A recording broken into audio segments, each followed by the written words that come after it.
Morning, everyone. More fallout on the decision to trade Sergeant Bowe Bergdahl for 5 terrorists from Gitmo. But the White House and the State Department doubling down on their decision. We saw an opportunity and we took it. And I make no apologies for it. This was a young man who volunteered to serve his country in uniform at a time of war. That is itself a very honorable thing. With complaints from members of Congress and Bergdahl's own unit, what does it say that the White House remains defiant? Here to discuss, the host of Fox News Sunday, Chris Wallace. Chris, nice to see you this morning. Doesn't Congress have a point here? It seems like the reports were out there within 24 hours of him deserting. We knew about this. Congress has to wait, has to do an investigation and bring up members of the White House before them to get these answers? Well, yeah. I think this thing could have played out very differently if the White House had handled it differently at the outset. I think that the widespread feeling in Washington is that Rose Garden celebration, and that's really what it seemed when the president came out on Saturday afternoon last week with the Bergdahl parents, was a big mistake because, again, it made it seem like it was a celebration. A lot of people in Washington think what the president should have issued a paper statement, say, look, there are a lot of questions about Bowe Bergdahl. We're going to investigate those, and he will face the appropriate punishment if it's necessary.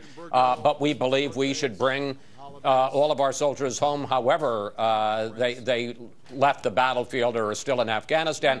And then the other big mistake, of course, was Susan Rice going on a Sunday talk show last week and saying that he had served with honor and distinction when he had done neither. I think if they had just played it straighter from the start, there always were going to be controversies about this, but it wouldn't have played it nearly the same way it has. But would Congress just have said no? I mean, is that why the president went around them? I mean, we also heard this week that the intelligence community warned the president against it, and of deals in the past, Congress said, you know, we don't think this is a good idea. So is that why the Obama administration did this?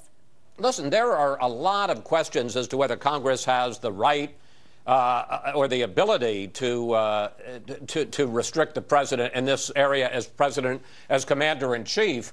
We're going to be talking at the top of the hour with former Bush Attorney General Michael Mukasey. And one of the questions we want to ask him is, does he think that this restriction that the president was going to have to notify Congress 30 days before it did anything, does he think that is legal, or does he think that is an unconstitutional infringement on the president's executive powers? But again, I think the White House got itself in trouble because it said, well, there was such a rush. Well, there really wasn't such a rush. They had this proof of live video since last January. They said that, we were worried that it would be leaked. That's kind of an insult to the Intelligence Committee, which knew months ahead of time about the bin Laden raid and never leaked it. If they had simply said, as the president did in his signing statement, we think this is within our purview as commander-in-chief, yes, there would have been an argument, but I suspect there would have been less of one. Yeah, I think that's absolutely right. Chris Wallace, thanks a lot.